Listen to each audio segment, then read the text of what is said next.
Welcome to the smartest people in the room. We are glad you are here, and just by showing up today, you're already demonstrating your very own smarts. Hang on a second, please. My technology is already letting me down a little bit. Let me start that over if you all don't mind. Welcome Don't to the mind at all. smartest people in the room.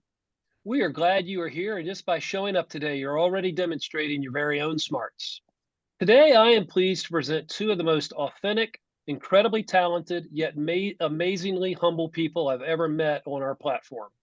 These guys are total badasses and consummate gentlemen, and I cannot tell you what a treat you are in for today. I promise you will leave today thinking, wow, who knew? And you'll also leave a lot smarter and more inspired than you arrived. Before we get started, please let me take care of some business. First, to the audience, please feel free to introduce yourselves in the chat window.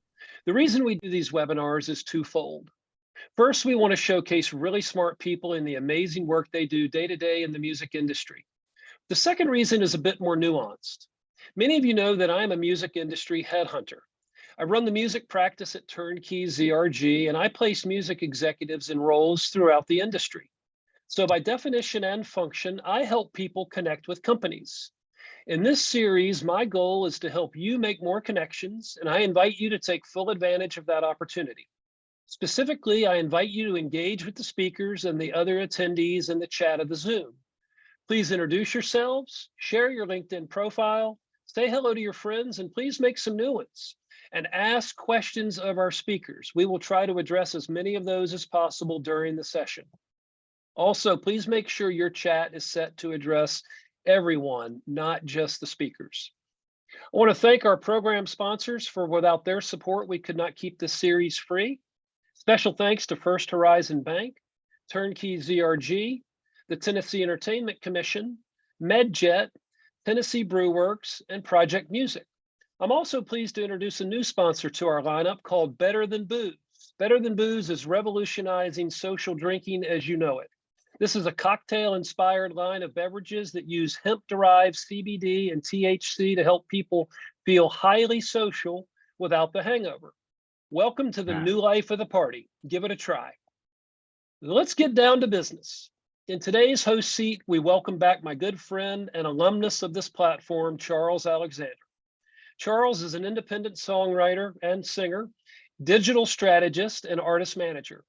He is the co-founder and CEO of Launcher, a tech-forward record label and label services agency that specializes in streaming, marketing, and strategy. He also owns Outside the Box Music, an artist management company. He is a co-founder and former partner at Streaming Promotions. He was responsible for Keely Valentino generating over 12 million streams in a year for her song called Nashville during the early days of Spotify, one of the first truly independent artists to do so. Charles has worked with other artists as diverse as Ryan Cabrera, Keb Mo, and Jackie Vinson. He helps artists, musicians, and songwriters create and extend their online presence. His teams ran campaigns to increase fan acquisition, fan engagement, and brand awareness, focusing on streaming music services and TikTok. He established Rock the Net, a first of its kind educational initiative that taught music industry professionals how to market music online. He's passionate about bringing awareness and equal access to BIPOC artists, musicians, and labels, especially those of AAPI heritage. He is the published author in research related to music and technology. He frequently writes and speaks about the subject. He's also in demand at area colleges and events such as South by Southwest, Music Biz, the Americana Music Association Festival and Conference. Welcome back, my good friend. So glad you are here today, Charles. It's such a pleasure, and what a generous introduction. Thank you so much. I appreciate it. Well, you wrote it. This is true. I did. I just didn't. That's the show, folks. The introduction. We'll see you later. And joining Charles as today's featured guest is Xavier X Jernigan. X is the voice of Spotify, literally. X is the voice and the personality behind the world's first AI DJ, Spotify's newly launched feature that's already changing the way the world listens to music. X is also a Spotify executive and Spotify's go-to host for internal and external Spotify events around the world. X has interviewed the biggest celebrities in the whole world, including Brad Pitt, Bad Bunny, Trevor Noah, BTS, J-Lo, Lin-Manuel Miranda, Margot Robbie, Congressman Hakeem Jeffries, Adriana DeBose, Billy Porter, Kevin Bacon, Hans Zimmer, Jonathan Majors, and Sheryl Lee Ralph, just to name a few. And X brought Spotify to the Oscars, the AMA's red carpet for the very first time. A founding member of the Kennedy Center Hip Hop Culture Council, X brings hip hop programming to our nation's Performing Arts Center. X is also Lincoln Center's guest curator for hip hop, curating the hip hop 50th anniversary concerts. Additionally, X serves on Burberry's Cultural Advisory Council, advising Burberry on culture, diversity, and inclusion. The Daytona Beach, Florida native is a proud MBA graduate of Florida A&M University, graduated from NYU as valedictorian with his master's in music business, and serves on the NYU Steinhardt Dean's Alumni Advisory Board. But X is most proud to serve as a deacon at Emmanuel Baptist Church in Brooklyn, New York. Gentlemen, it is an honor to welcome you two to our platform. Please take it away. Glad to be here. Thank you. Thank you, Tom. Thanks, Tom. As you know, it's so great to be here, not just because you're a dear friend, but I get to talk to one of the coolest people and definitely one of the coolest voices in music today. Yeah, it's true. So to the audience in general, what you should know is this show or this broadcast, and this series that Tom brings to the world is based here in Nashville. And it's been a really tragic week in this city. And I want to acknowledge that we lost 6 people this week through devastating circumstances. And the people, I'm going to just type in their names here, and it'll be in the chat. They're Catherine Kuntz, Mike Hill, Cynthia Peak, and 3 children at the age of 9, Evelyn Deekhouse, Hallie Scruggs, and William Kinney. And we lost them this week. Tom here in a second is going to post some links between GoFundMe's and fundraising initiatives. And also the Community Foundation here in Tennessee is helping those families financially and with other resources. And if you're able to contribute to these efforts, I would encourage you to do so. And again, you know, it's been a rough week. Certainly this week, but it's been a rough couple of months in general. Yeah. So thank you for your patience in letting us acknowledge that. And now on to the show. So X and I, we first met a few years ago. Yeah. When he was heading up editorial at Spotify.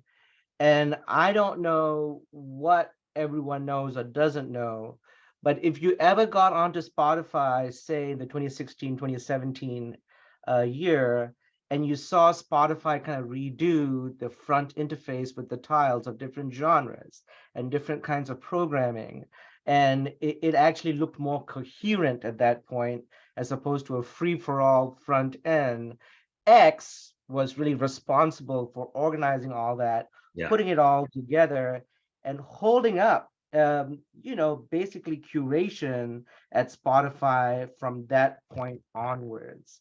And we're going to get into all of that stuff in a second, but I really want to know, because I have an unorthodox origin as well. Mm-hmm. How does a guy from the city of the Daytona 500 end up in the music business?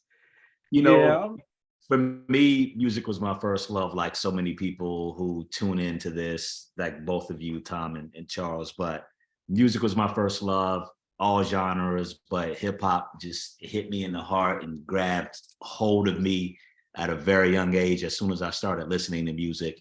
So for me, my passions have to be something that I can pursue full time.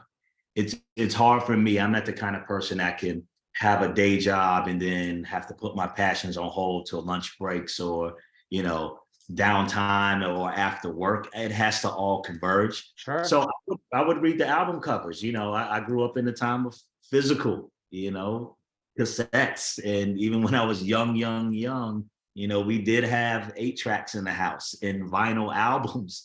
And I would read the album credits. So I would read it cover to cover. I wanted to know everything there was to know about the music that I loved and listened to. And I had the same, and still do, have the same love for movies, so TV and film as well. So me and my brother would always sit through and watch all the credits to the end. We never ran out the movie theater after we went to the movies every single week. We're like the Black Stranger Things. Like your Right. one black kid, it was all of us, and we would ride our bikes to the movie theater back in the day when you could do that and have a good semblance of trust that your kids will come home and be where they're supposed to be. But we would go to the movies every week. We would read all the credits. We grew up in an era of renting movies and going to the video store. So you had to read the covers and read what the movies were about and the synopsis. So we just wanted to know who made them.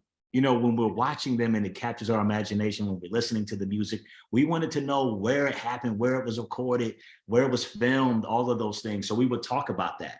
And then we would also read the magazines. So Rolling Stone, but for us, really the source was our Bible. Like the Source magazine was the hip hop Bible that we all had, plus Vibe magazine. So we would read all that stuff. Word Up magazine as well, Essence, Ebony, Jet magazine. We would read all of that stuff cover to cover. So I knew there were jobs beyond being in front of the mic or behind the mic. People had to market these things. They had to put them out.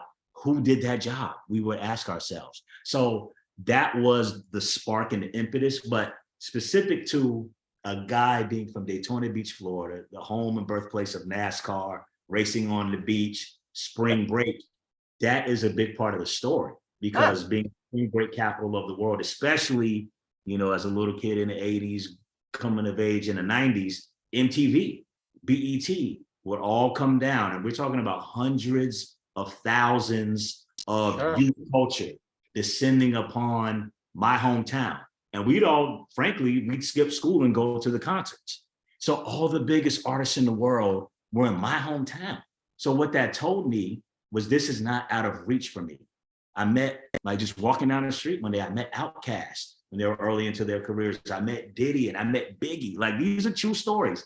I met them. We knew a hotel they stayed in, Charles. So we knew how to sneak in. Wait. How old were you? I was a teen. And so we knew the route to sneak into the hotels and meet the different people, meet the MTV personalities, the VJs, and go to the concert. So we got to see these historic events unfold in our hometown and then go home and watch it on TV. And that's what everybody was watching. So for me, I just knew it wasn't out of reach. And I knew there were these other jobs behind the scenes and in front of the camera. And then somebody who also wanted to make music myself. So all of that together is how a guy from Daytona Beach just knew that there was a way. I just had to forge my path. That was the key. I had to figure out how to do it. Right. And is that how you ended up at Florida A&M? Or did you know then at that point, so, one of our passions, Tom's as well, is this education piece, right? So we work with some of the area colleges and we get sort of these questions all the time. It's like, I live in, somewhere, Kansas, out of the music business. Yeah. How do I get into the music business? And I'm from Kuala Lumpur, Malaysia. So I certainly wasn't going, I think I'll go work in the music business. So, and some of that stuff is just serendipity, right? But in terms of forging a path to get into the business, it's cool that you're in Daytona and you meet Outkast and Biggie and all that stuff. But then the actual practical steps to kind of get from there to being where you end up, I'm really curious to hear about that piece of it. So the other thing about Daytona Beach is that it's an HBCU, historically Black college university town. Bethune-Cookman University is there. You usually read about it in a little blurb about Black History Month in the history books in public school. But Mary McLeod Bethune went to Daytona Beach with just a few dollars, a few cents, and started what is now Bethune-Cookman University. So growing up around an HBCU, that's what my vision of college was to me. Like it's cool to be smart. It's cool to go to college. And that's something my mother instilled in me and my brother from birth. And a bit about my story is my mom actually had my brother at 18 as a college freshman at Bethune-Cookman College at the time. And then, so you know what people probably thought of her at that time, as an 18-year-old who literally had a baby a month and some change before she started. So you know what they probably thought of her. It's fair to say, right? Yeah. Safe to say, not fair, but safe to say what people thought. But then 13 months later, here I come. Hey, world. So she had 2 kids, the age of 19, going in her sophomore year. So she still was powering through going to school till it got to be too much to have 2 babies, literally, and finish school. So she ended up dropping out. But she always said, this is when we were babies, when we were kids, she always talked about the importance of college. She always said she was going to go back and finish her degree. And then my aunt and uncle, rest in peace to my Aunt Helen and my Uncle James, they worked at Bethune-Cookman at the time, Bethune-Cookman College. So we used to go up to BCC's campus all the time. We would go visit them like after school and sit in my Aunt Helen's office. And then just being that collegiate environment was just something that was just exciting to me and my brother and just refreshing. My mom was excited about it. So for us, she always talked about college being the way. My Aunt Helen and Uncle James's kids were my first cousins. So this is my cousin Zach and my cousin Terry. They went to Bethune-Cookman. So my cousin Zach, he was the section leader of the drum line at Bethune-Cookman. And we would go to all the homecoming parades, and then we would be there. And every time my cousin Zach would see me and my brother standing there, because we just thought he was the absolute coolest, he would stop and he would have the drum line show out in front of me and we're like, that's my cousin. He's so that's just something that like got in us. So me and my brother became drummers. We got into making music. We wanted to go into college and also be in the band. So we got in beginning band and then marched in the band in our junior high and our high school. My brother went on to be section leader of Howard's drumline. And the only 2 schools I applied to, Charles, I had letters from everywhere. I got really good grades, was well-rounded, a good basketball player. I'm in the band, leading a club, school, all of that stuff, homecoming court and all that stuff, right? But I got letters from everywhere, everybody. I'm talking about Harvard and Princeton and Florida State and North Carolina, UNC, literally everywhere. I had this big drawer at home and I kept all the letters that were sent to me. And it was to a point where it was completely full and I couldn't even close it anymore. But I still only applied to 2 schools. I applied to Florida A&M University and Howard University. And my brother was already at Howard. And I chose FAMU because FAMU has a 5-year MBA program and a renowned business school. And for me, obviously I knew the route was higher education as instilled to me by my mother and extended on by the rest of my family who instilled that into my mother. But I also knew the strategy for me would enter in through the business side, and then I'll parlay that some way. I don't know exactly how, but I'm going to parlay that some way into the music industry. So I chose FAMU out of the 2 schools I applied to and got accepted to. Sorry, Howard, but I did get accepted.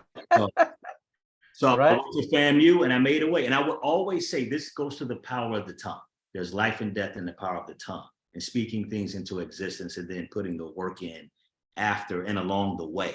I would always tell everybody, I'm in business school and I want to learn textbook marketing research. That's the route. So I was interested in marketing because I would also be intrigued by the commercials that came on and going back to the music and trailers and like, wait, who put that together? I'm watching Super Bowl ads like, wait, who put these commercials together? These are cool. And this is a part of the Super Bowl watching experience. I was very interested in marketing. So that was the business function I wanted to learn about from a textbook educational standpoint.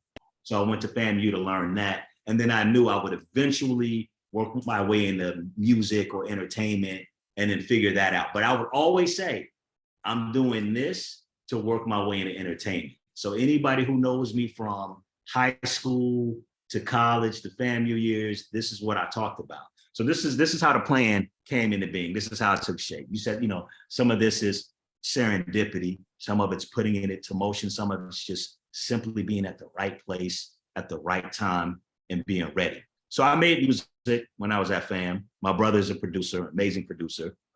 And I rap. And I was in a group called Soul Control, and we performed around Tallahassee. And then that blossomed to even performing after college. And we performed in New York City and in Cleveland, where a former college roommate who I was in a group with lives now and is a rocket scientist at NASA, by the way.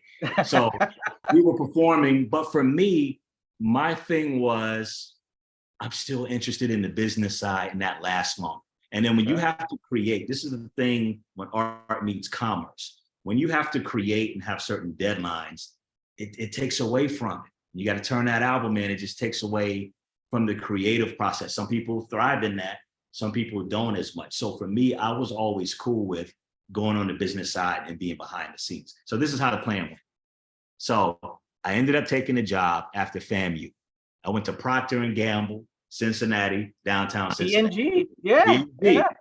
So I chose P&G. I also had an offer from Coke. I did a graduate internship with Coca-Cola. I had an offer from them. Also had an offer from Ford.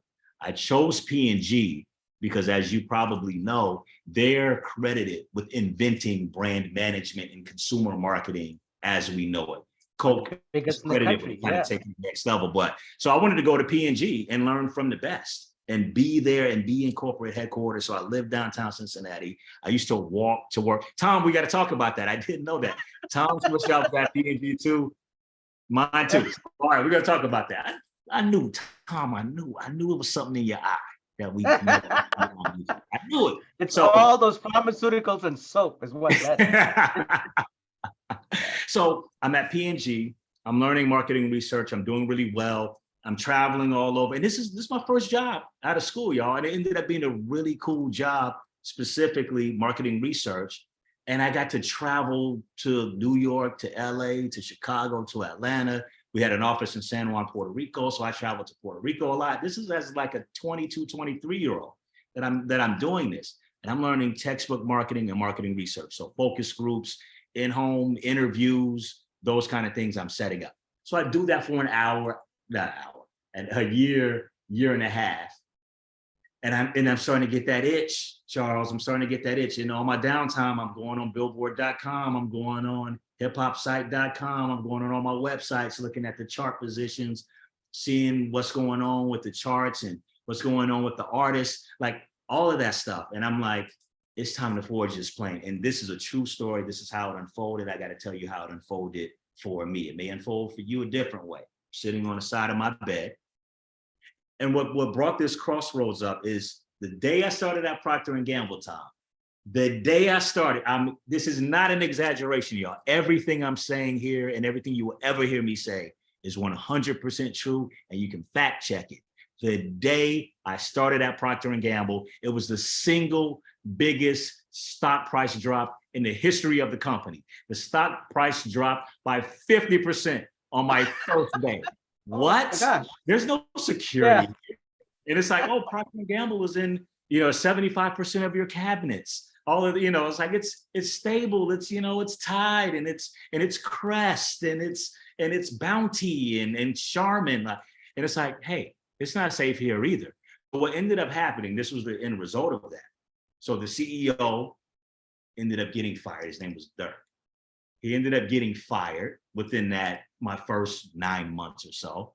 Sure. And at the end of my first year, I started the first Monday in April. It was the opening day. Tom, you're a sports fanatic just like me. It was the opening day of baseball season. That's today. Yeah.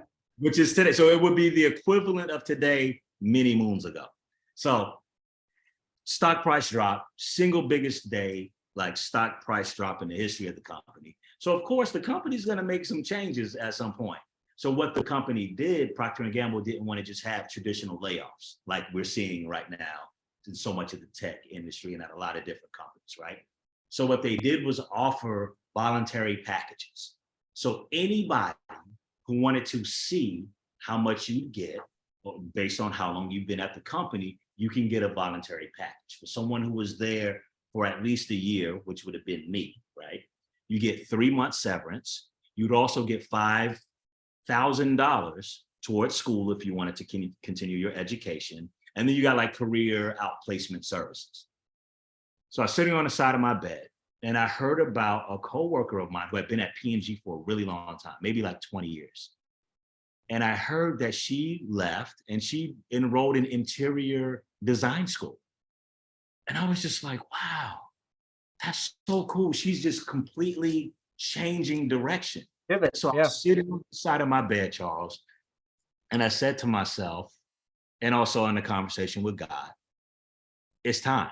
And I knew at the age of 3, I didn't say this earlier, but I knew since the age of 3 years old that I was supposed to be in New York City and live my life in New York City. Not just because I wanted to do it, it was a calling on my life. I knew that clearly at the age of 3, and I would tell my family, my parents, everybody knew that. Laws of attraction are very real. So sitting on the side of my bed, I'm like, okay, how do I get to New York? It's time to make this transition. And just very clearly, I had this very clear thought. You're gonna have to do school. This is how it all comes back around. You're gonna use school to get in the industry, and you're gonna do internships. I had to do 3 internships with the 5-year MBA program. So I was used to interning to get my foot in the door, make contacts, and then parlay that. So the next thought that came into my head, and I knew nothing about NYU programs. I'm telling you this is how it went down. Hey, NYU probably has a program you're interested in. And I say back, so this is me talking to God.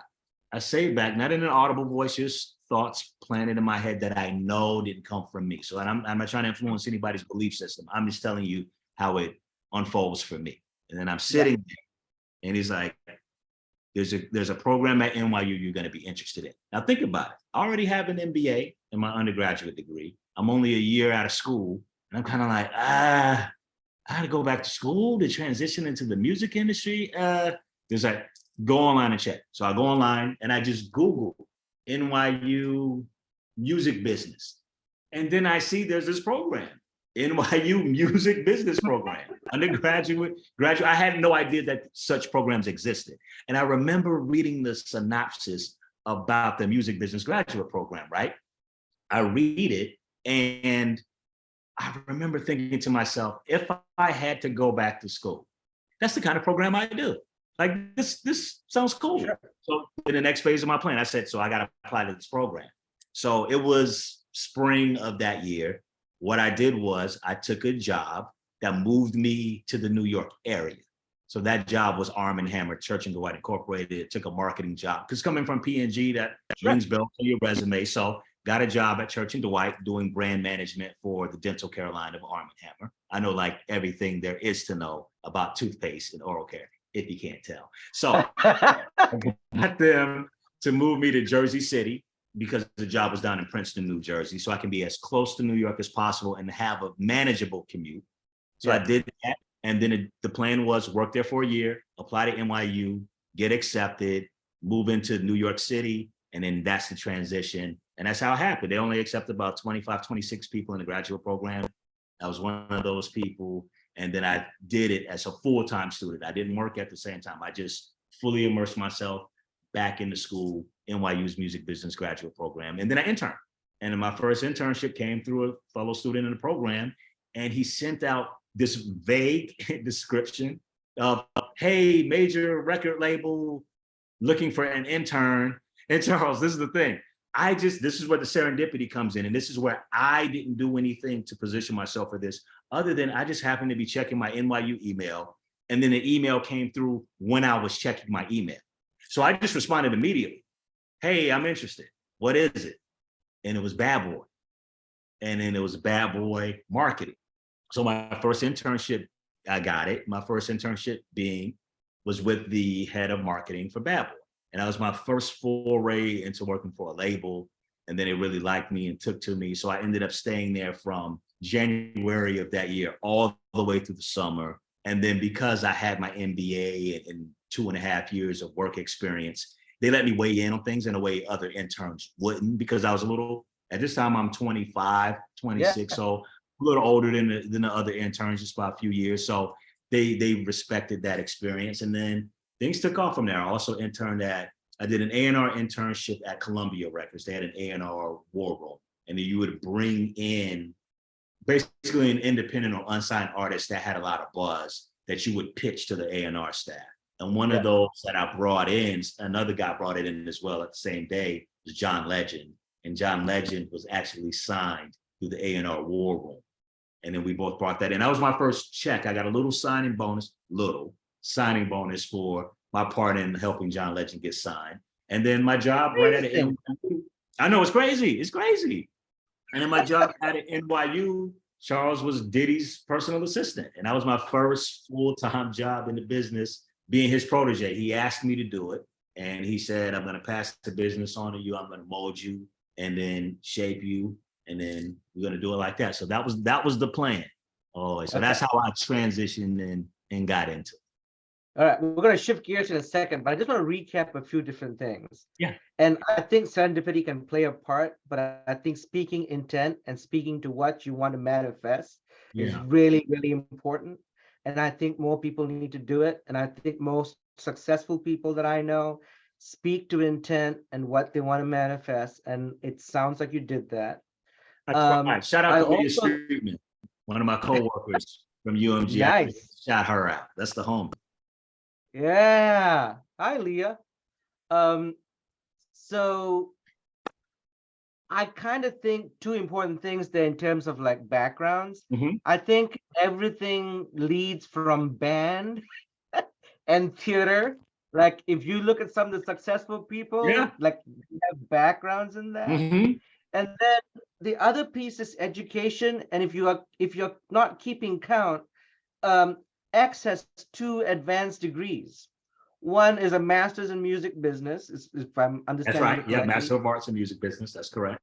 And then an MBA. That's right. So a while ago, someone told me who's here said the way this town works is education, whatever, it's who you know and who knows you, and then whatever.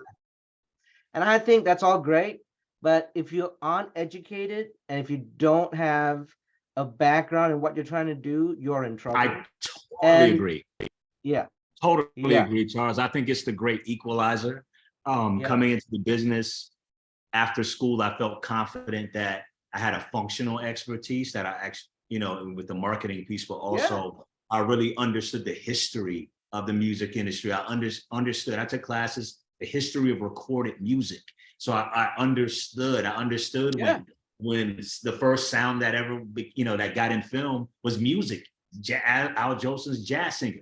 These things like that. That's the great equalizer. That educational expertise. There will always be people who have what I call time served over you.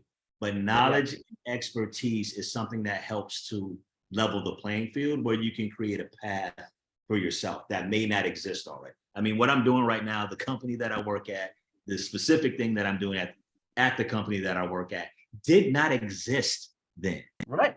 And what education does is helps you to adapt, to be adaptable, and to be adept in embracing change and moving with that change. I went from being a personal assistant to shifting and taking that knowledge that I had with the marketing background into digital marketing. It was called new media marketing at the time. Remember those days, Charles? Yes. So it was new marketing. So I always wanted to be on the forefront of the next thing. It was so new that it was called new media. I wanted to do that because people in the music industry hadn't done that yet. And then I have this marketing experience and expertise from Procter & Gamble and Arm & Hammer that people in the music industry didn't have. So now I have a level of expertise and a point of view and perspective on the work that I can bring into this space with my music knowledge. And then now I can do something that nobody's done before and level the playing field and forge a path for myself. Yeah. Well, Rachel Whitney. Rachel has been a friend for a long time. And and so one of the things that we kind of started out in new media around the same time. And about 2 or 3 years after that, she was like, okay, can we stop calling it new media now? I remember that time. When it was like, it's not. I remember Cameo Carlson. Right. Cameo headed up our department, and she came from Apple. I was there when I literally was at Motown Republic when she came in. Right. And I remember it was a point where we were like, okay, it's not new anymore. This is just what it is. We can just call it digital. It's okay. Yeah. It was also there when sales stopped being called sales and started being called commerce, because what are we selling? What are we selling?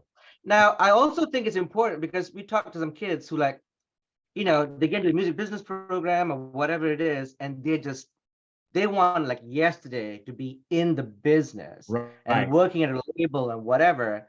And I thought your trajectory going to P&G first and learning about marketing from one of the best marketing companies in the entire world was probably an important skill set to bring to the music business, because that isn't typical. That's right. And then you're on the vanguard, on the front end of whatever music is trying to do. Right. Right. So it's kind of like me and data, like where I was and how I got there. That's right. So I just think it's really important that people maybe think, sometimes the shortest distance isn't a straight line. That's right. It's a squiggly line. It's funny that you said, Charles. It might have been yesterday, either yesterday or the day before. I was thinking about this conversation. I was just I call him my little bro, and he's one of my mentees, and we're family at this point. I'm old enough to be godfather of somebody's kids. So I was like there when his kids were born. But he started out as an intern for me, and we just became family. But we were having this conversation the other day, and I was just saying, it's kind of crazy that somebody that had an MBA, that worked at Procter & Gamble and Arm & Hammer, had to go back to school to go in because they just weren't open to the idea of somebody who hadn't been an assistant or had an internship at a record label coming straight in. So I went that route because I had to go that route. And I was thinking like, but I'm glad that I went that route and learned what I learned and went through NYU and interned and came up that way. I still wouldn't change it for anything. And I paid off my student loans. So this business has been good enough to me enough where I was able to pay off NYU student loans, which aren't for the faint at heart. Yeah. Man, I really want to dig into the Diddy thing, but in the interest of time, we can skip I want to get to how you got to Spotify, and how this AI thing came about, and how you recorded personalized messages for 300 million subscribers. So, and how all that went down. So from Universal, so I went from Bad Boy. I'll take you to here. I'll just do a quick little drive from Bad Boy to Spotify, and then I'll delve into Spotify. This part I'm going to do quickly, y'all. All right. So at Bad Boy, I went from Diddy's personal assistant. I actually quit. So I'm going to give you that. I quit because he wasn't holding up his end of the bargain about giving me the stuff I needed to get. Imagine I get this pitch. You're going to be my protege. I'm going to like mold you, and you're eventually going to take over the business. Right. And I raised concerns. I was like, hey, this job's going to get personal. It's your personal assistant. So I know some things I had to do with that role, but it could skew. And it skewed. And I kept and it kept know your value, right? Know your value. So I quit after a few months. But because they valued my marketing expertise, a few months later, they called me and said, hey, we need you. So I ended up going back to Bad Boy, but I went back to Bad Boy doing digital marketing. And the department was me. So because the department was me, I was literally acting as the director of the department, which was really more of the level that I was at from a knowledge and expertise standpoint. So I was doing digital marketing at Bad Boy. Classmate of mine, and Bad Boy at the time was on Broadway. Anybody who knows New York City, the labels were close. So it was Bad Boy on Broadway, and a block and a half up the street, across the street, and they're still there today, 1515 Broadway, is the Universal Music Group corporate headquarters. So classmate of mine from NYU, he was on his lunch break. I was on my lunch break, and I was across the street going to the ATM to get some money to get some lunch. We run into each other right there on the corner. I'm 6'2", he's 6'7". We play a lot of basketball against. So I'm a tall dude, but he's a real tall dude. So I didn't see him. He saw me, and he just tapped me on the shoulder. And he was like, yo, what's up? What's going on? So just in that walk, we were walking in the same direction, just again, serendipity. He was like, where you going? Oh, I'm going up this way. Oh, I'm going that way too. Let's walk together. So he says, hey, what are you up to? I told him what I was doing. He was like, oh, I'm doing that for Motown Republic. Matter of fact, we're going to hire another me there you interested in coming over? That's how it happened. That's how I got my interview, and then came into Motown Republic. So I was at Motown Republic. I came in as a digital marketing manager, new media marketing manager, digital marketing manager. And in 6 months, I was promoted to director. I did some really cool campaigns, and I really got to be creative and bring my ideas to life. And then year after that, I was promoted to senior director. And then I also took on product management. So for all my projects, I did traditional marketing and the digital marketing. So I did Erykah Badu's New America Part 2, Return of the Ankh. I did Amy Winehouse's digital marketing. So that was one of my claim to fames. And then I worked on Busta Rhymes and Q-Tip. A lot of my musical heroes, y'all. So to like work on your musical heroes is just such a big deal. Wu-Tang Clan, 8 Diagrams album. So I was there 4.5 years. It went really well. I left and I went to Epic, and I went to Epic as senior marketing director, and I was Future's very first product manager. So I introduced him to the world from a major record label standpoint, did the Pluto album with Future. But at the same time, Charles, this interesting thing started happening. I started getting asked, and I never talked about hosting, I never talked about being on TV, but I started getting asked to pop up on TV. I had a friend that went to FAM, shout out to Ayanna Roberts. She lived around the corner from me, but I knew her at FAM, we were classmates. And I told her where to like hang out and stuff like that when she moved to New York. She lived right around the corner from me. So we had the same route to work. She was a producer at VH1. They were working on the big hip hop countdown shows. Charles, you remember those countdown shows VH1 used to do? It'd be like 100 greatest R&B songs of the 90s, 100 greatest. So they were working on those. And she said, we need somebody like you, because we have a lot of the artists that are going to be involved and be pundits. But we need somebody like you to pop up and kind of grounded, in the knowledge, and as somebody who's an executive. And then she just said, I mean, this is literally on the bus to the train. And she says, would you be interested in doing it? And I was like, yes. So, which was like a dream of mine to be one of those people that popped up and said, oh, this is cool because of this, and this was happening then, Because you're so shy, and we need to get you out of your shell more. Exactly. So I'm sure she didn't see all that. Yeah. So now check this out. I'm gonna make a little connection to Diddy and shout him out in all seriousness for this. I joke about being his personal assistant because we had some fun, a lot of laughs and stuff. But this is something I never asked him for anything except for this after I worked for him. Now, this is the thing. They were doing this big hip hop show. It was the first one they ever did. The thing is, I wasn't a known name at the time. So she said, hey, X, I need something else. Is there something you can give me so I can pitch this to the executive producer, or pitch you being in the show to the executive producer? And I just said, you think if like Diddy, if Puff called him and gave him a recommendation, that'd be good. She was like, you can get that? I said, so I hit him up. And whenever I reached out to him, still to this day, he will hit me back in seconds. And I hit him up and I said, hey, I got this opportunity. Can you give me a recommendation? He said, who do I need to call? I gave him the number. He left a voicemail. And I remember she called me and she was like, the executive producer called her in her office. And she was like, is this really Diddy? And then he also emailed him. So anyway, I started popping up. And of course, at the end of the day, when you do the actual recording for these things, you got to be able to talk in sound bites. You got to be interesting, funny, have some nice nuggets, your own takes. And then they liked me. And then other producers saw it and they invited me to be in their show. So I did that for 2-3 years while I was, doing my thing at these different record labels. And then it turned into a thing. And then from there, I ended up at Def Jam. And a little footnote there, every job I've had in the music industry, remember I told you the one about the internship that I just happened to be checking my email and then it popped up. Eric Petty, shout out to Eric Petty, that's the 6'7" guy I was telling you about on the corner. This from Def Jam. It was somebody who emailed me or I ran into, I didn't apply to these jobs in a traditional way. So who knew? See what I did there? Who knew? You definitely never know. You got to be nice to everybody. You got to treat people well. You got to share ideas. People are not, we got to stop looking at people as our competition. We got to stop doing that. And I see that in our industry a lot.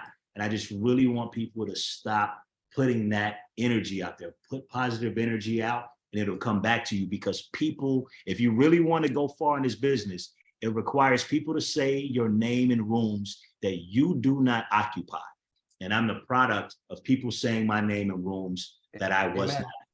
So I got to Def Jam because I got a call one day, and it was, hey, X, we need somebody with the marketing mind that you have to come into the commerce space and change the way this job is done. It's old school sales guys, this is what he said to me, like me, we don't really know the space like that. You're more like the artist. It's not an interview. Do you want to do it? The answer was yes. And I wanted to work for another iconic record label. So now this is Def Jam. And then I go in as the head of digital commerce there.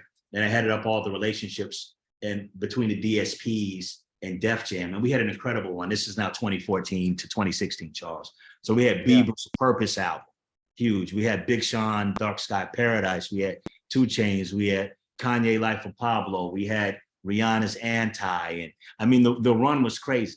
And what ended up happening based on the way that I worked and changed the way that we approached the job and working with the DSPs, I approached it as a marketer because I'm a marketer. So I approached the job that way, Charles. And then I've always had a knack for relaying an artist's creative vision and turning that into like bringing that into fruition, like bringing that out into the real world and presenting it to fans in a way that's respectful and representative of what the artist wants to put out there in the world. So all that being said, the Apples and the Spotify's used to say to me just on the side, hey, X, labels need to hire more guys like you to do this job. Sure. Fast forward a year and a half, they started saying, you know what? We need to hire somebody like you to come in here. And because you're a unicorn. Yeah, you're a unicorn. You know, there's a layer of us who are unicorns. And so, yeah, it makes perfect sense. So that's how I got to Spotify. And I went into Spotify, and it was the dream job at the time. Spotify was indeed my dream company. And I came into Spotify as the head of North America for editorial as in curation. So I was responsible for all things curation and music editorial for North America, for US and Canada, and had a team of music editors, many of whom are still at the company today. And then I oversaw that. And then I had an idea of how to curate in a way that Spotify wasn't doing yet. And I called it cultural curation. And I felt that Spotify needed to be talking directly to the Netflixes, the HBOs, the Hulus of the world, and just other cultural institutions around what's happening in culture at large. And how do we reflect that on platform? It benefits them because it was already happening organically. You watch a great movie with a great soundtrack, you're going to come to Spotify to listen to that soundtrack and put you back in that state of mind. So we did that and we built out when you joined Spotify is when I first heard about any of the DSPs mentioned cultural relevance. Right? Yeah. And so that was, so I tried to bring people to it. Yeah, because Charles, the thing was, I felt like where's Black History Month? You know what I mean? And this is why it's important to bring your own personal experiences into it, because at that point, Spotify hadn't done that yet. And I said, I'm gonna tell you the truth to the truth. This is the thing. I said, if I do one thing in my time at Spotify, we doing Black History Month. And I had the power to green light it. So that was like one of the first big cultural moments that we got around. But this is the power in doing that. You start with your experiences and what you see, right? That led to somebody emailing me and say, hey, X, I was so inspired by what we did around Black History Month. Can we do APAM, Asia Pacific Heritage Month? And my answer was absolutely. And that's when we really activated around APAM. That was the start, 2017. And then it just went on from there. And then we established the relationships, cultural partnerships. That's where that was formed with these different companies. So we did Insecure and we did the Disney deal. And a lot of that stuff came through my team and what I was seeing out in culture. And my job, the job of my team was to get out there in culture. And I formed a whole new team. It started with one person and a job that I created, cultural curator. But that was really proof of concept. That was my strategy. Have proof of concept, have some successes, some wins there. Then I wanted to spin off and create my own team. And then I did that. And I became head of cultural partnerships, wrote my own job description. And then that's how that from a business function came. And then very similar, to the VH1 thing, I did not talk about hosting. I never talked about the VH1 stuff, any of that. I did not talk about that at Spotify. I was very excited about the work that I was doing as an exec and leading these teams and the work and things we were bringing in internally. Then one day, Charles, out of the blue, I got pitched to host season 2 of like this podcast we had. And when Spotify only had like 3-4 podcasts back in 2017, we weren't in the podcast business yet. And I got pitched on this podcast, Showstopper, to be the host. I love that podcast. I love that podcast. Oh, I'm really glad. Because I'm a music geek. When we watch shows up here, I'm always going, that show had a huge music budget. And then I'm like, oh, they had no music budget whatsoever. You get right, exactly. You can tell. That's right. So for those who don't know, Showstopper is about the memorable music moments in TV shows and film. And there was a season 1 ahead of me. And they were going out, they were thinking about, they were putting their list together of who to go out to for season 2 in terms of hosting it. And they said, actually, we think X is the person who should do this based on conversations we have and the things he's doing in the space and his energy. And I told him, Charles, I said 2 things. I said, 1, I've never done a podcast. So it's a lot that I have to learn. So I put that on the table. They said, no problem. We'll teach you what you need to learn. Secondly, I said, I have to make this show my own. So I need to change the music bed, how the show feels coming on, and I need to select some of the shows and films that we talk about. So I was like, we got to have Insecure in it. That, so much of that show is driven around the music. We got to have a Spike Lee episode to have a relationship with Spike Lee. And I know he had been talking about me interviewing him. And I said, well, we got to have a Spike Lee episode. He does all the music for his films, has so many iconic music moments in his film, his filmography, but he doesn't talk about or take credit as being music supervisor, although he is. And then so we did all of that, and I made it my own. But in that journey, Charles, this is the interesting thing. I still had a lot to learn. Like, I didn't sound like me yet. Like in the interviews, I sound exactly like me because that's just the conversation. The narration piece I was working on, like, I sound good reading, like my voice sounds good. But for me, I didn't sound like I was conversing with the audience. And I said, most people, when you have to read something, sound like this is 99.9% of people. You talk different when you have to read something. Of course. Then you just, for me, for 2 or 3 years, I said, whenever I read, I don't want people to know if I'm reading a script or going off the top of my head. And I worked at that between Showstopper and another podcast I did called The Window. That was produced by Gimlet. It was about life during the pandemic and first-person narratives. And about halfway through the season of The Window, I got it down. And I became really good at just sounding like I'm talking, just sounding like I'm connecting with one person, which for me, that's how I find the purpose in the podcasting work. So anyway, around then, 2019, Dawn Ostroff at the time, who was our head of content, chief content officer, she approached me along with Daniel Eck about being in-house talent for the company. They said, hey, you have something special. We don't want to ever lose you to the outside. We want to cultivate that here. And I was also hosting, the internal stuff, all hands and offsites and stuff like that. And then that's when it became they put a ring on it and made it really official. And that's when so we reconfigured something and I spun my team off. And then that's when it took off to another level. And then I hosted Spotify's first ever morning show, The Get Up. And I did that for 2 years. And then it came all the way to, we got this really cool Project X, and we've been working on this thing. And the list is 1 of 1 for who we want to be the voice of Spotify, and that's you. And that's when they pitched the DJ idea to me. This was our head of personalization, and this also came down from Daniel as well, and Gustav, our chief, now co-president and chief R&D officer. And they wanted me to say yes. And they pitched it to me. And I thought, this is a game changer. And I need to be part of this. And we had acquired Semantic, which is the company that, has the tech for the hyper realistic voice that you hear. And then that's how it all came together to where we are right now. Yeah, so we were tracking Sonantic back in 2021 and saw some of the demos, and thought, this is insane. Right. Someone's going to jump on this. And then 2022, you guys acquired it. And I was like, uh-oh. You're like, how are we going to use this? how are they going to use this, right? Right. And so it's amazing.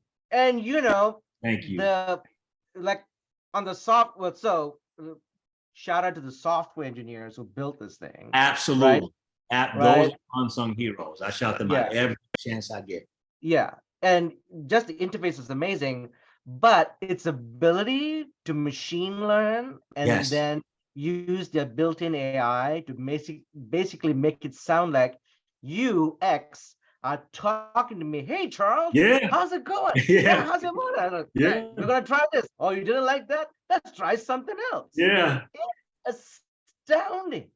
Thank you, So- Charles. Like one thing that I did when I was training the voice model. So for those who don't like I know sometimes it's hard to comprehend, like when you're listening to it, like, wait, this isn't recorded. Wait, this is text to speech, but it sounds exactly like X. That's what it is. So I would record into the voice model and therefore train the voice model with the speak team. So we had directors, in the sessions, and literally I'm voice acting as myself. Right. But my motivation, so my focus was conversational. And then the focus was also, I'm talking to one person. I'm not talking to millions of people. I'm just talking to Charles. So what I would do in the booth is I would picture one person and I'm talking to them and trying to make a connection directly with Tom, trying to make a connection directly with Charles. And that's the way we train the model. And then it's also, so obviously it's my voice and, the idiosyncrasy, of the way I speak, but then it's also the word choices. So we have a writer's room where we spent a lot of time just talking about like, this is how I greet people. I don't say, tunes for songs. I say songs, I say bops, I say jams, like bangers, like, so all the word choices are very much a part of what this is too, in the writer's room that we put together. So all of that's just so important because it's really me injecting my DNA into this product that you hear every week. And I think that's where the connection is formed, all of that put together. So if you guys watch Top Gun Maverick, Val Kilmer really does have throat cancer. Yes. And he couldn't speak. All the dialogue you hear in Top Gun Maverick that is attributed to Val Kilmer's character was built on Sonantic. Sonantic took all the historical voice stuff that Val Kilmer did, pushed it through the machine, cleaned it up and all that. And all the dialogue you hear in that movie from Val Kilmer is actually Sonantic running the script. That's right. So it's crazy. That's right. It's crazy. So they went from the Iceman, and the next voice they did was the X-Man. So for me, it was just like really awesome and really special because Top Gun Maverick was my favorite movie last year. I don't care what anybody says. It's an amazing movie going experience. But for me, it's just what we can do with tech, how we can personalize it. It's really about connections. It's really about the human side of it. It's the human input. So for us, AI is a tool to scale and to connect with people. That's what it's all about. That's why I say my name. That's why I introduce myself to you. Hey, I'm Xavier. My friends call me X. That's literally what I say. So that's why it's there. That's what I say, hey, welcome back. What's going on? It's X. All of that is just how I talk and connect with people. So for me, I find purpose in being that voice, and it's such a big deal. And I will also add this, Charles. Me being a Black man from Daytona Beach that's now lived half of my life in Brooklyn, New York City, man, being the first voice, like the first Black voice of tech, and especially it being hyper realistic, and I say my name, the X part just worked out really cool for tech. Right? That again, serendipity. That was just serendipitous. That was meant to be, but that's so powerful. I'm not the voice because I'm Black. I'm the voice because I'm me. But the fact that I get to bring all of me to that, and people just welcome me into their ears and trust me with that is just something I do not take lightly. And it's just the fact that it went all the way from sneaking into like hotel lobbies to meet some of my musical heroes and just get a glimpse of an MTV VJ, to me basically being that in 2023, the voice of Spotify being everybody's personalized DJ with this incredible tech. Is just, this is the American story. Mine is the American story and the American dream. And I'm humbled by it all, and I'm extremely, extremely thankful. Man, think about the global applications. I mean, growing up where I grew up, Yeah. being able to hear someone on Spotify from my part of the world Yes, talking to me in yes, the cadence and in the voice that I hear every day, yes. that's that is global cultural That's impact, right. right? That's Right. And I tell people my particular lens is everything's a cultural lens that's or a right. marketing, or it's a cultural marketing, Right, issue, right? right. So that's my I particular agree. bias. Yeah. So what this can do for all of that That's stuff, right. it, yeah, It's you know what it does, and this is why we did it ultimately. The connection piece, absolutely. But when the playlist, we mentioned it before, Discover Weekly, in Tom's view, that was our most amazing product until DJ came along. We had to advance what we were doing because the playlist, you don't get the why. Like, you understand, if you're a Spotify user, it's based on your listening habits. We're going to offer you music that you're likely to like based on your taste profile, how you listen, how the recommendations surface up. But now what the voice does, what I do for you through the use of AI, is I give you the context. I give you the stories about the artists. I give you the stories about the songs. So I'm giving you the why I, as the AI, picked this for you. So the DJ, AIX, is doing all the work behind the scenes, all this work you know about already, plus with the knowledge of our music editors around the world, because that's our superpower, plus this cutting edge technology. Put it all together with that context, then you're more likely to like that song, check out that artist, and become a listener of that artist, and then become a fan of that artist. And the data backs that up, by the way. This isn't just me saying this. This isn't hyperbole. The data actually backs that up. So the context helps the listeners, the users. It helps the artists. So everybody wins by us doing this. yeah, yeah. Tom, there's still a couple of things I want to address. Do we have time, or do we need to kind of put a pin in all that stuff? Okay. We'll put a pin in. And thank you, everybody. All the shout outs on the chat. I see it. Kate, thank you. Angel, thank you. Cass, thank you. Stephanie, I see you, bro. Thank you, man. So Tom said we can just go on a little bit more, but because I think all this relates to a bigger picture. Yeah. So there's been a lot of conversation around AI. Yeah. And certainly the Spotify AI DJ is a big part of that. Yes. But a big part of those conversations relate around Chat GPT, for example. Yeah. It relates around things like Dolly. Mm-hmm. It relates around things that not only address voice, but I've begun playing with the 4.0 engine of Chat GPT, and it is insane. Yeah. Like, drafts of marketing plans for like particular artists that we're working with. Oh yeah. I mean, we need to step in there and like sort of like tighten it up, right, or and give it context. Again, context. Mm-hmm. If it doesn't have context, it doesn't know what the hell it's doing. Right. But the sort of the outline or the infrastructure or the structural bones of it are all there. And so what is your perspective on things like, so we live in a big songwriting publishing town. One of the big fears is that now AI is going to write songs, and that's going to marginalize creatives, right? Yeah. And so now I have my own thoughts about that, but I'm curious, what's your perspective on AI and how it relates to creativity?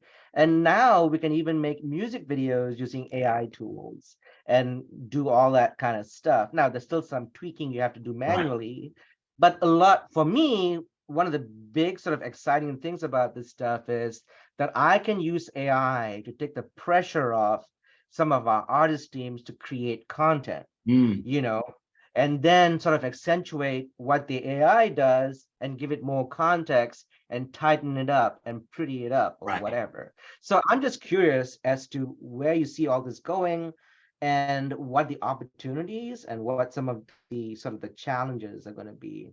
Yeah, for me, it's about using AI as a tool to scale human creativity, but not to take away opportunities for humans to input into that. And I think, and the best example of that literally is what we're doing for DJ. It created an opportunity for a creator, me. Like that's a new opportunity that did not exist. So something we talked about is the ethics of AI, how we use it. So, we very, as you can see in our use of it with DJ, it's very specific parameters in how we use it, because we're very protective of our users, the listeners, the artists and creators as well. So that's something that we hold up like the utmost respect for that. But when it comes to creating music, no, man, I honestly, I don't know how I feel about that. I really don't know yet. And I'm not trying to give you a vague answer. I'm just sitting with it. It's so new. I don't know if I like that. I don't know if I don't like it. I think if there's some human input into it, yeah, but I don't know how I feel if like I just heard a song and I liked it and all of it was AI, like all of the creation. I don't know, because there's just something about music that really is about the human experience. Yeah. And it's just, and music is one of the ways that we articulate that human experience. So that's something, to me, I don't think a program, even though these programs are created by humans and inputs are provided, I don't think the creation of it can ever be replaced. But at the same time, I'm sure people were freaked out when their electronic keyboards made. It was like, wait a minute, this isn't a piano the way we're used to hearing it. You know what I mean? And drum machines, wait, hold on. That's not somebody. So I think it's just that we're just at a really cool and exciting point in human history with the advances in technology. But what's cool is also scary, because with any technology, people can use it in a way that is unethical. Yeah. For example, kids using ChatGPT to write term papers. Like, come on. Now, ultimately, you're doing yourself a disservice if you do that. You're the one that's not going to be able to know how to write something at the end of the day. So you're doing yourself a disservice, but there's always bad players. You know what I mean? So where it's going, I think TBD. We got to see. And I think for me, one thing that I always want disclosure if an AI is not a human or there wasn't human involvement. I think that should be something that's disclosed in some kind of way, because it can't be about deep faking or fooling people. That's not what it's about. And that's not how we're using it. That's not how I will ever use it. That's why it was important for me to say my name. We told the story that, hey, this Xavier X, if you don't know him, this is who he is. He's a Spotify exec, and he's talent here, and he's hosted this, he hosted that, and he's the embodiment of this, but he is a real human being. So that's important. So for me, where it's going, I don't know. The pitfalls, humans, man. Humans always mess stuff up. So you know what I mean? Humans always mess stuff up, man. So I'm hoping we're responsible with it, but I hope we're not trying to deep fake or fool people, or also take people's intellectual property and steal it. Because what happens is technology always advances before regulations and laws. It always moves faster than people. So I hope we respect people's IP and don't take that and then upload that into the AI and the models without their permission, because that's not cool. Yeah. We had a lot of the same conversations like Tom was saying about autotune and 808s and all that stuff and how that would affect. And I remember when Avatar the movie came out, so who needs real actors anymore? Right. And the truth of the matter is we need more, human actors more than ever. That's right. Yeah. And that's exactly right. And the people behind the scenes, like, you see how long the credits are for the Avatars and the Star Wars and the Marvel movies. Like it's a lot of people behind the scenes, and Avatar wouldn't work if you didn't have the human element with the facial expressions. Only humans can give you certain things. Only humans can do certain things, and I'll never be for excluding humans altogether. If there's certain things that can be automated, and I'm talking about mundane, repetitive activities, those kind of things, back office things like that. Yes, and then give the people with those brains something else that they can do to move the business forward. Great, to make their lives easier. But to me, AI is about scale, because for DJ, for example, I wouldn't be able to, it's not possible for me as one human being to be a personalized DJ for these millions of people without the use of the technology that is AI. Yeah. No, I'm with you there. I think the day we can, use AI to replace emotion and connection, I think that's when it's all over, right? I agree. I don't see that happening. Yeah, That's same. just Same. yeah. Is there anything else, like what's coming down the road? I'm sure you can't talk about a lot of it, but I would say just keep using it. If you haven't used it yet, it's for premium right now. It's premium US and Canada. You just go on your home page, the home tab. There's a music tab at the top. Tap that, and then the DJ, AI DJ, me, be right at the top. You tap on that, and I'm your personalized DJ. Check it out, because we're literally, it's so many updates. There it is. Show them where it is, Tom. It's right there. And it's only on mobile, by the way, just so you know. But yeah, TBD. So just keep watching. Just keep watching. So then as soon as you use DJ, it'll show up in your shortcuts. It'll automatically be in your library. And I'm telling you, look at that. It's insane. Like, incredible. What? Does it freak you out to hear your own voice back at you? Honestly, it doesn't. It feels like, yes. Like, especially when it's a new song I don't know, or like music I love. I'm like, good job, X. So that's how I feel when I use it. I'm like, same. Good job, X. So good. See, so we did it and we're doing it right. But I absolutely love it. This is a thrill of a lifetime that my journey has come all the way to this point. So the future is, also, I'm guest curating. You mentioned this in the bio, but I'm guest curating for Lincoln Center. 3 shows, August 9th, August 12th. Go on Lincoln Center's website in a couple of weeks. They will be there. But I got Rakim, I got Big Daddy Kane, I got Rhapsody, I got DJ Beverly Bond. These are going to be in Central Park at Damrush Park. You want to check these out to celebrate hip hop's 50th anniversary.